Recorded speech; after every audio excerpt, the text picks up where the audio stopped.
Digital फसवणूक, cyber गुन्हे आणि कृत्रिम बुद्धिमत्तेमुळे निर्माण झालेल्या आव्हानांचं संधीत रूपांतर करण्याचं पंतप्रधान नरेंद्र मोदी यांचं पोलीस दलांना आवाहन.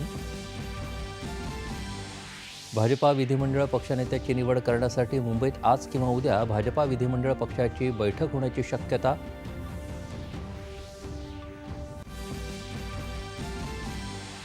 महायुतीत कुठलेही मतभेद आणि समन्वयाचा अभाव नाही. चर्चेनंतर कोणतं खातं कोणाकडे द्यायचं याचा निर्णय अपेक्षित असल्याचं शिवसेना नेते एकनाथ शिंदे यांचं स्पष्टीकरण.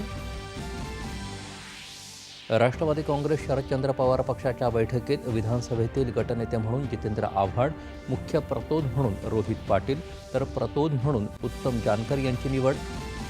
ईव्हीएममध्ये छेडछाड केल्याबाबत खोटे दावे किंवा आक्षेप पसरवणाऱ्या व्यक्तींवर कठोर कारवाई करण्याचा इशारा निवडणूक आयोगाचा. बांगलादेशात हिंदूंवर होत असलेल्या अत्याचारांविरोधात देशभरातून उठवला जात आहे आवाज, ठिकठिकाणी निदर्शनं.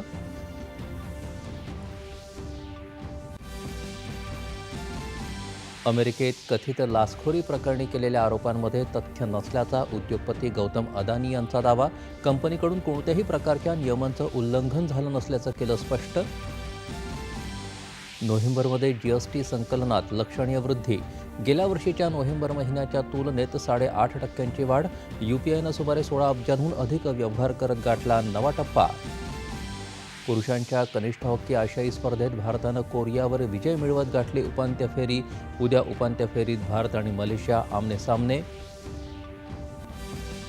आणि सय्यद मोदी बॅडमिंटन स्पर्धेत लक्ष्य सेननं पुरुष एकेरीचं, पी.व्ही. सिंधूनं महिला एकेरीचं तर त्रिशा जॉली आणि गायत्री गोपीचंदनं पटकावलं महिला दुहेरीचं विजेतेपद.